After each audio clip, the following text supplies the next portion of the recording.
Good morning, everybody, and warmly welcome also to this press meeting. I'm particularly happy to have you here, Anatolie Nosatîi. It's a great honor to have you here. This is the first time we're having a visit by a defense minister from Moldova. I think that's an important statement in itself. And let me say that myself and Carl-Oskar Bohlin was indeed in Moldova in August as well, and Sweden and Moldova also signed a letter of intent on deepening our bilateral defense cooperation. So this is an important sign on how we are deepening our bilateral defense ties. As you know, Sweden is very dedicated to supporting Ukraine. We just announced our latest support packages last week to it. But I also want to reiterate that Moldova, with its proximities and close ties to Ukraine, is also exposed to Russian aggression against a neighboring country. Russia has been very clear that its long-term goal is also to replace the rules-based international order. This includes attempts to further destabilize Moldova through extensive hybrid operations, disinformation, and meddling also into democratic processes. Gazprom's decision to cease gas supplies to Moldova on January 1st, 2025 is just another example of Russia's attempting to create social and political instability in Moldova. And in August, prior to Moldova's referendum on European integration and presidential elections, of course, me and Carl-Oskar was there, and we thank you so much, Minister, for sharing your experiences. And we were shown firsthand of examples of also vast and cynical Russian interference ahead of the elections this fall. And Russia's aggressive actions and constant attempts to unduly influence their neighbors is clearly unacceptable.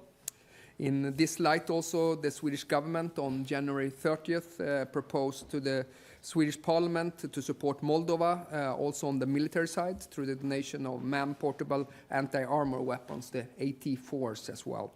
I think this is also a strong testament of our unwavering support to Moldova and our efforts to intensify our support to Moldova and also the wider region. To increase our engagement for countries within the EU's Eastern Partnership, such as Moldova, is also a key part of Swedish policy to constrain Russia, aiming to constrain Russia's influence, freedom, and of action and ability to do harm. I also want to take the opportunity also to reiterate Sweden's strong support to Moldova's EU accession process and the remarkable progress you have made in this endeavor as well. And we will, of course, continue to support you in your path toward the EU.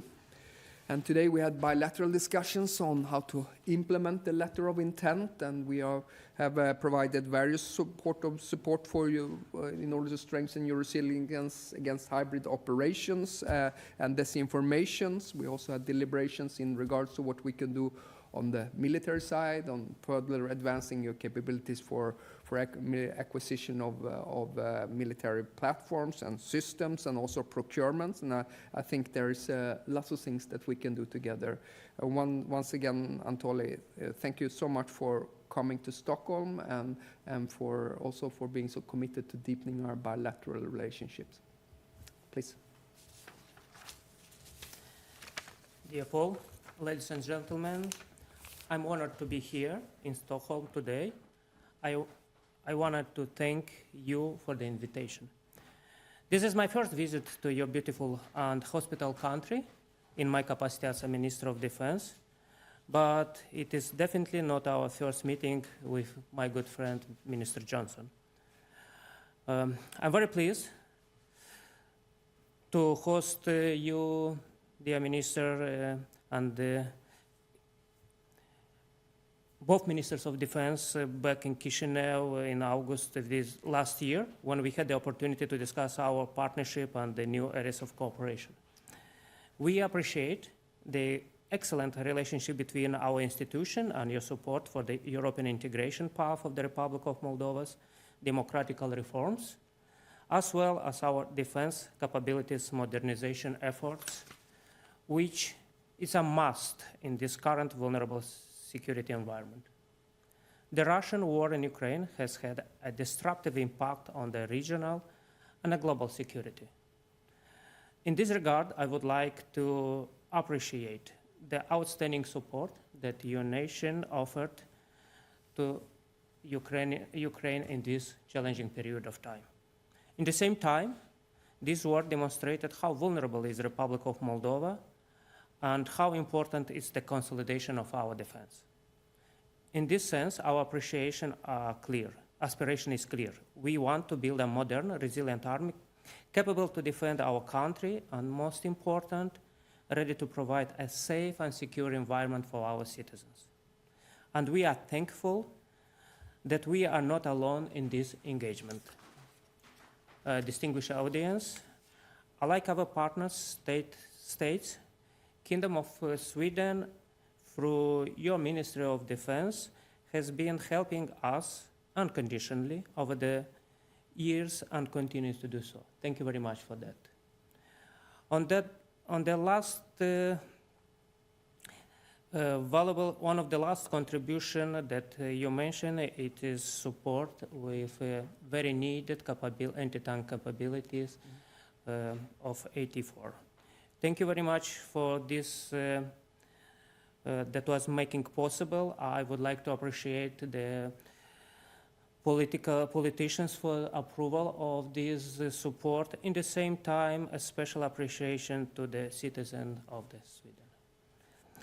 We want to strengthen our ties further, and I am very much grateful that Sweden is in line with our thoughts. A good proof, in the same sense, it is a bilateral document that we signed, and you mentioned about this, dear Minister, during our your last visit in Chisinau, which clearly stated our mutual interest to extend our cooperation. We look forward to continue exchanging the best practices with Sweden in countering the hybrid threats and misinformation, training as well as defense capabilities development. Sweden, which joined the European Union back in 1995 and NATO in March last year, pays a huge attention to the defense, and its experience is very valuable for us. We would like to learn much more from you, and thank you very much for sharing your experience in this. In this sense, today, during our meeting, we discussed about the way Sweden could help us increasing our resilience and confidence in a better, peaceful, and prosperous future.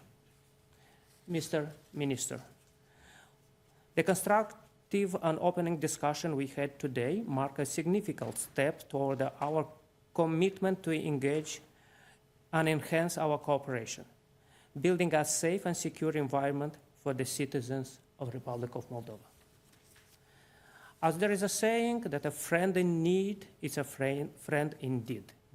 Kingdom of Sweden has definitely become, by the time, one of the friendliest and credible partners, and I would like to reiterate our gratitude for all your efforts made to be benefit to our defense and as well as our national resilience.